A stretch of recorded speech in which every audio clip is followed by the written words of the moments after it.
Grabe yung dilim dito mga idol talaga. Ayan oh. Ibang klase po pag talagang nasa probinsya po mga idol. Ayan. Grabe. Kuliglig lang po yung maririnig mo tapos napakaulan pa. Kaya kung hindi ka sanay sa probinsya at ikaw ay medyo mahina yung loob, talagang mapapangalaw at matatakot na talaga pagsapit ng dilim. Tingnan nyo naman. Napakadilim mga bossing. Ito po kasing kabilang ito. Gubat na po talaga yan. Gubat na po yung area na yan. Grabe. At minsan po talaga mayroon pong hindi lang po minsan malimit po talaga na mayroong huni po kami na naririnig na kakaibang huni po talaga na galing po. Parang napakalapit lang talaga po sa amin. Parang napakalapit lang talaga sa amin. Yan po ang ano sa probinsya. Pag nasa probinsya ka, pag mahina yung loob mo, talo ka.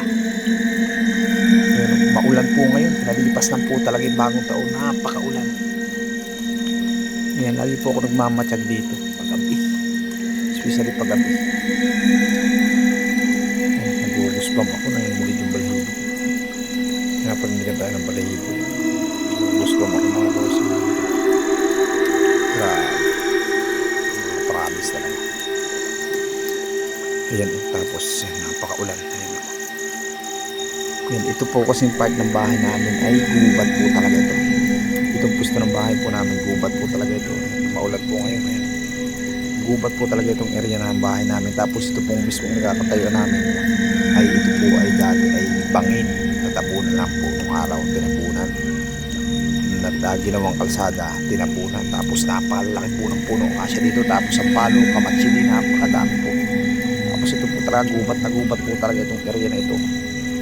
Ayan. Grabe. Sobrang sa pagtagal po ng panahon, nagkaroon po ng pailan-ilang bahay. Pero malayo po yung mga kapitbahay namin dito mga kaprabis. Ayan. Ilaw po doon sa kami kabila. Grabe. Grabe yung ano dito. Ayan. Ang lakas po ng ano. Tuloy-tuloy po yung ulan. Tuloy-tuloy po yung ulan. Yung kabila po yan talagang gubat na po yan. Gubat na po yung kabilang. Grabe. Ayan o. Mapapansin nyo. Lakas ng ulan. Buti nga po at ano, pag basta po bumatok yung aso, may nakikita po yun. Basta bumatok po yung aso, may nakikita po yun. Basta pumatok po yung aso, may nakikita po talaga. Kaya lagi po tayong mag-iingat. Eh sa mga nasa probinsya po dyan ng bahay, ranas po ninyo yung mga kababalaghan na nangyayari sa probinsya. Marami po talaga.